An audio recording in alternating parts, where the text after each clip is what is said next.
এবার জবার বোন জবার সাথে দেখা করতে যাওয়ার জন্য মিঠুদের বাড়িতে যাবে আগামী পর্বে। বিস্তারিত জানতে সম্পূর্ণ ভিডিওটি দেখতে থাকুন। আসসালামু আলাইকুম প্রিয় দর্শক, সবার কি অবস্থা? হাজির হয়ে গেলাম দীপ্ত টিভির নিবেদিত জবা সিরিয়ালের ৩২৭তম পর্বে কী ঘটতে চলছে তার অগ্রিম খবর নিয়ে।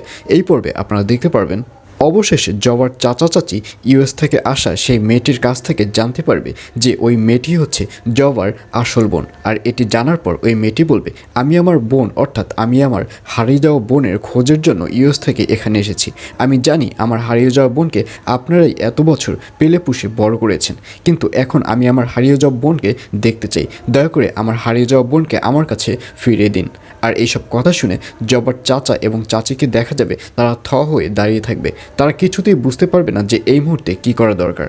তখন জবার চাচি বলবে, এত বছর পর এসে তোমার হারিয়ে যাওয়া বোনকে খুঁজলেই যে হারিয়ে যাওয়া বোনকে তুমি পেয়ে যাবে, এটা তো কোনো কথা নয়। তখন জবার চাচা জবার চাচিকে থামিয়ে দেবে।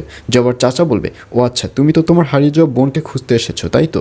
তুমি আমার সাথে তাহলে চলো, আমি তোমাকে তোমার হারিয়ে যাওয়া বোনের খোঁজ মিলিয়ে দেবো। এই বলে জবার চাচাকে দেখা যাবে সেই মেয়েটিকে নিয়ে এবার ঢাকা যাবার সিদ্ধান্ত নেবে।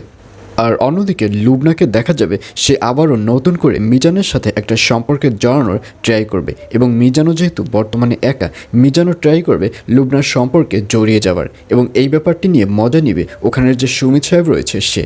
আর অন্যদিকে জবাকে দেখা যাবে জবা ক্রসিং ক্লাসে যে ছেলেটির সাথে প্রায় জবার ঝগড়াবস্ত, সেই ছেলেটির সাথে একটা বন্ধুত্বের সৃষ্টি হবে, কারণ ওই ছেলেটি জবার পিছনে লেগেই থাকবে কিভাবে জবার সাথে ঝগড়া বাজানো যায়। এবং এক পর্যায়ে জবা চিন্তা করবে, আমি যদি ওই ছেলেটির সাথে বন্ধুত্ব সুলভ আচরণ না করি তাহলে আমার এখানে কোচিংয়ে থাকাটা পসিবল হবে না, কারণ ওই ছেলের বাড়ি যেহেতু এর আশেপাশেই, সেহেতু আমার যদি এখানে সুস্থ মতো ক্রসিং করতে হয় তাহলে ওই ছেলের সাথে আমার বন্ধুসুলভ আচরণ করতে হবে। আর এইসব চিন্তা করে জবাকে দেখা যাবে ওই ছেলেটির সাথে সে বন্ধুসুলভ আচরণ করা শুরু করে দিবে, এবং এক পর্যায়ে তাদের মধ্যে একটা ভালো বন্ধুত্বের সৃষ্টি হবে। আর এছাড়াও থাকবে আরও আশ্চর্য সকল ঘটনা। সুতরাং সবাইকে জবা সিরিয়ালের আগামী পর্ব দেখার আমন্ত্রণ রইল।